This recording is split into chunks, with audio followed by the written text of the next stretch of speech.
Yo,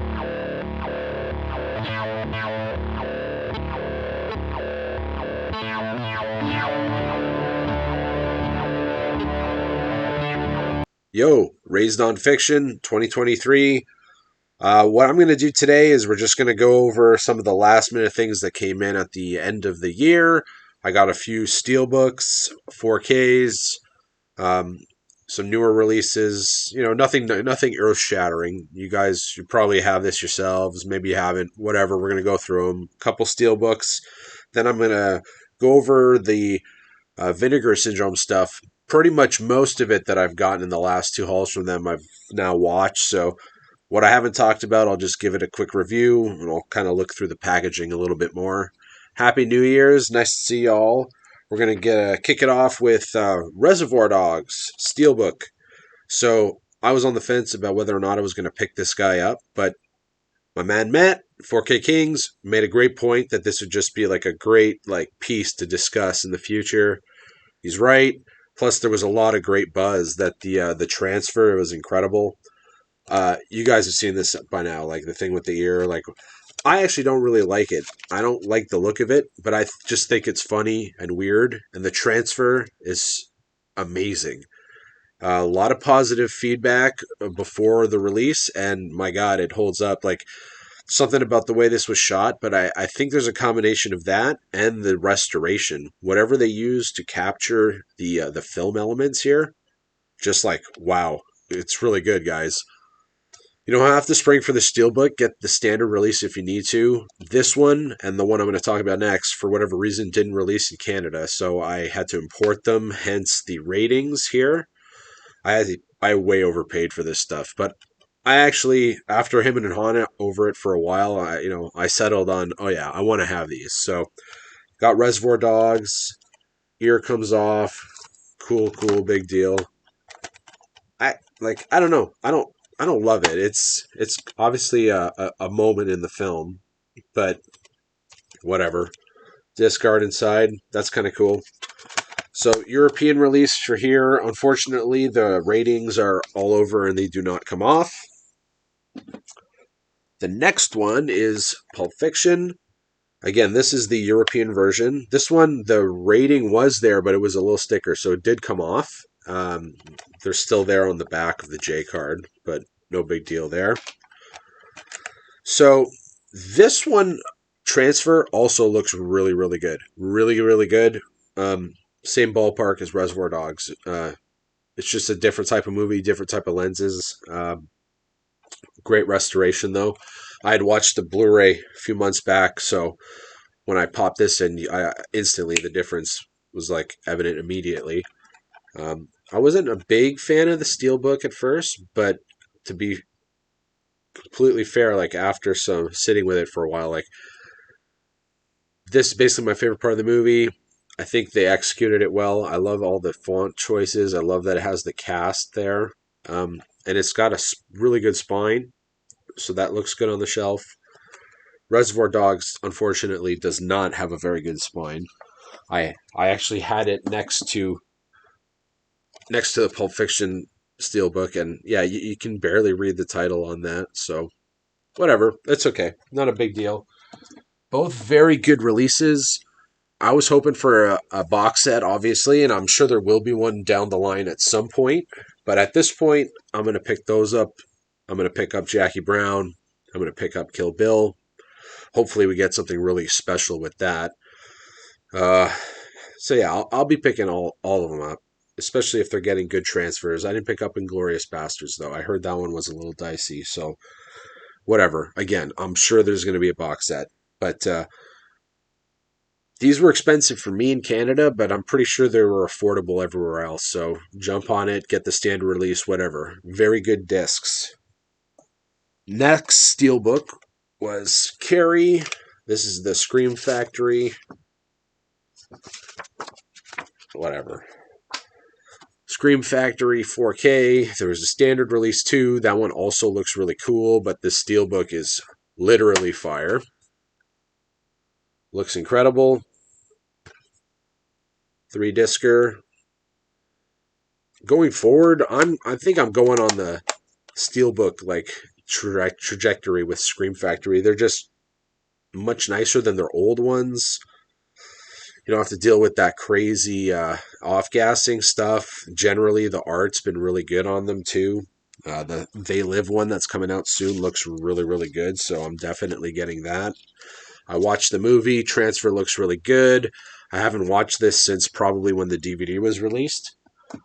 I don't love the movie, but it is really like sad and disturbing, and it's a classic. So if you haven't seen it, you got to watch it.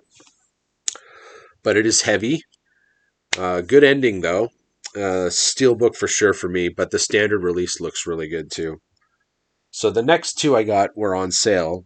Amazon sale, saw it on Blu-ray.com app. First one is Dracula.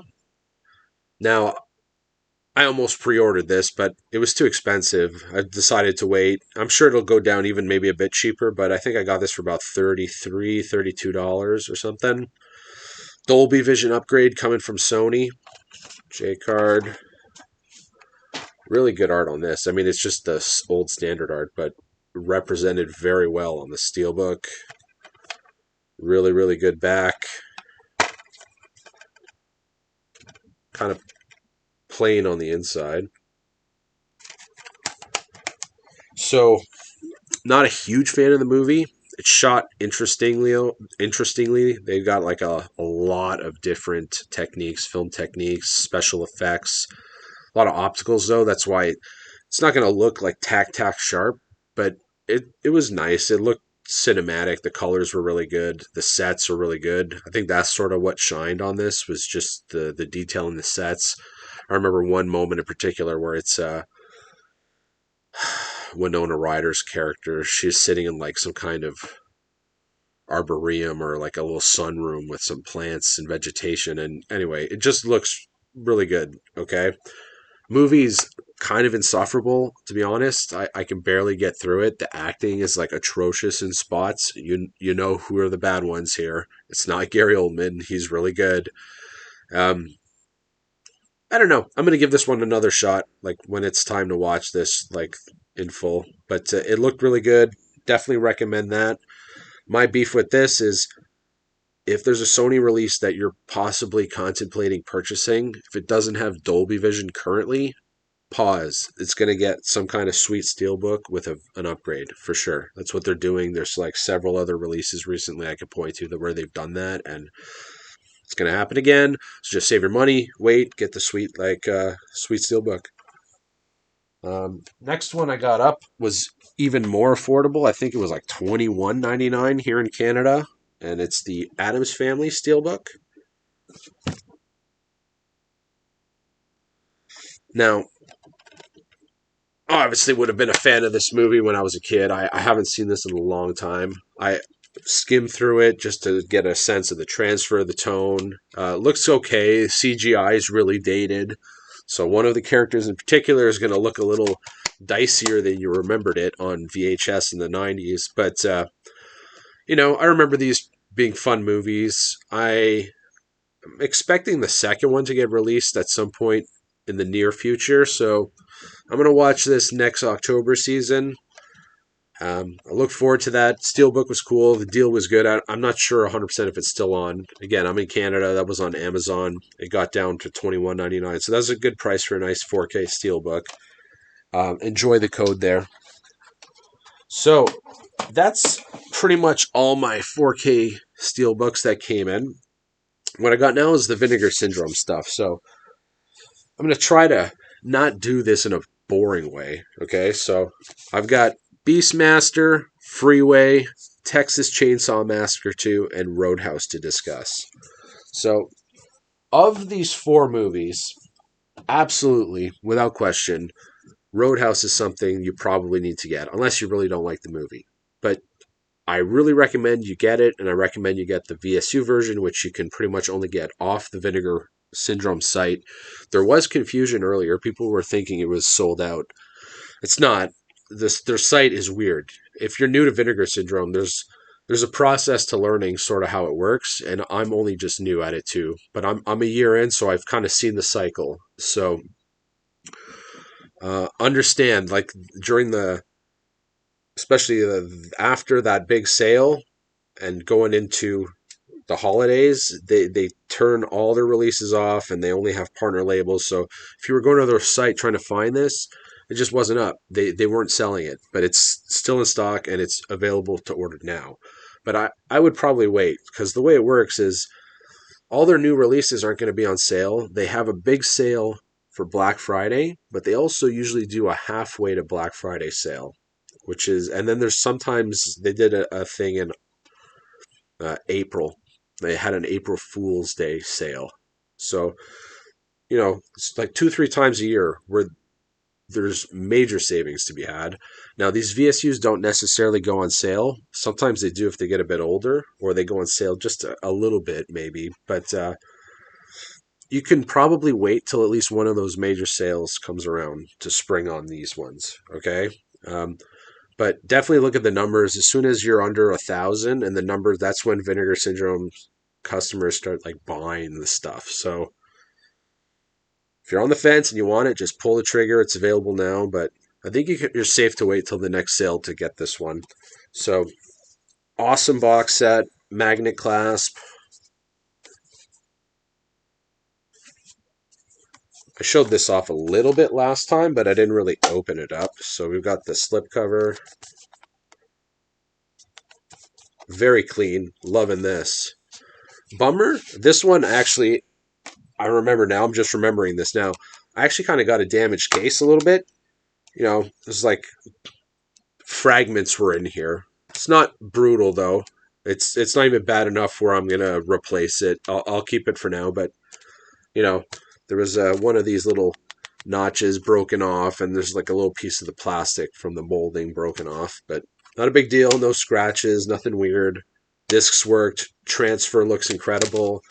Special features galore, which I haven't really watched yet, but I will. I'm going to deep dive this one.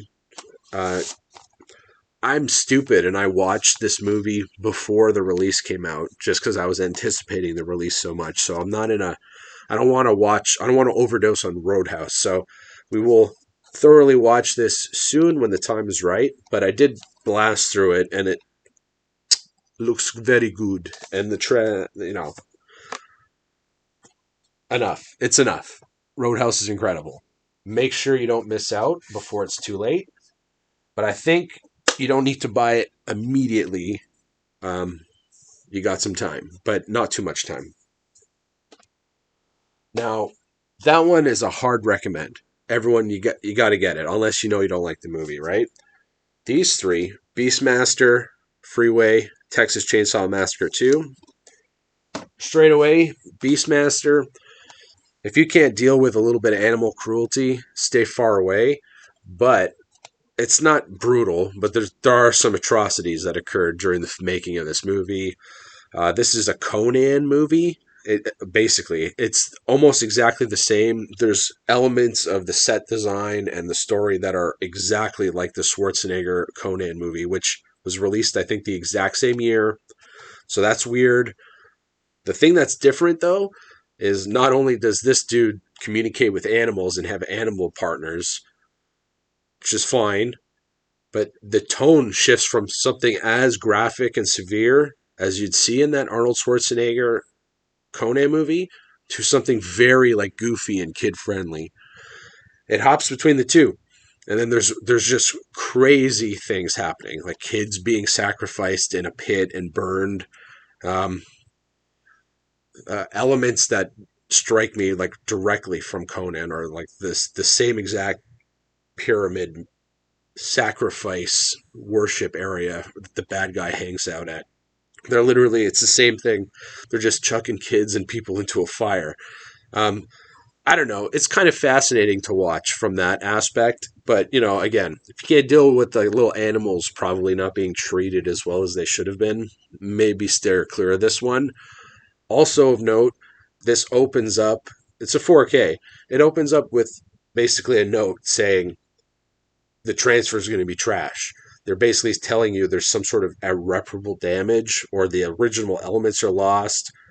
They had to use a process to, bring things back. So the grain structure is going to be messed up. So they're basically telling you, get ready for a ride. And yeah, you can see it. There's a few moments where the transfer is in like rough shape. You can see like almost a seam through the film element, which is kind of cool about the Vinegar Syndrome stuff. Sometimes when you see these movies that have been lost or damaged so bad, they leave a little bit of that stuff in. But it's not too bad. But there's a moment in the movie where you definitely see what they're talking about. Um, and the movie will go from looking really good to kind of looking bad depending on the shot. It is what it is. I literally had never seen this before. I can't say I really recommend it, but if you want to see a Conan clone that and a movie that just shouldn't exist, like I'm into the idea of having movies that are a little controversial. So if that's sort of up your alley, then Beastmaster might be for you if you've never seen it before. Freeway, literally, wow. This, even though I spoiled it for myself and I researched the movie because this got released and I'd never heard of it ever before, and I mean, I've clearly heard of both of these actors, so I'd never heard of this before, so I kind of was stupid and spoiled it for myself, but even watching the movie knowing what to expect, it was still like a great movie. I was captivated, the performances were good. Um, it looked pretty good. There's like a couple dicey scenes, but like it had a look, it had a vibe, especially I like the weird kooky animation opening. But yeah, the performances are really, really good. And I don't know. This is just something I'm gonna rewatch. So I hard recommend. Hard recommend. It's a little bit more out of left field than like a Roadhouse or whatever too. Hard recommend. Um, Slipcase is cool. Um, I don't even think it's a spoiler. She messes Kiefer Sutherland up, but it happens early enough in the movie where I don't feel like that's a huge spoiler. 2 disc set. Yeah, really clean.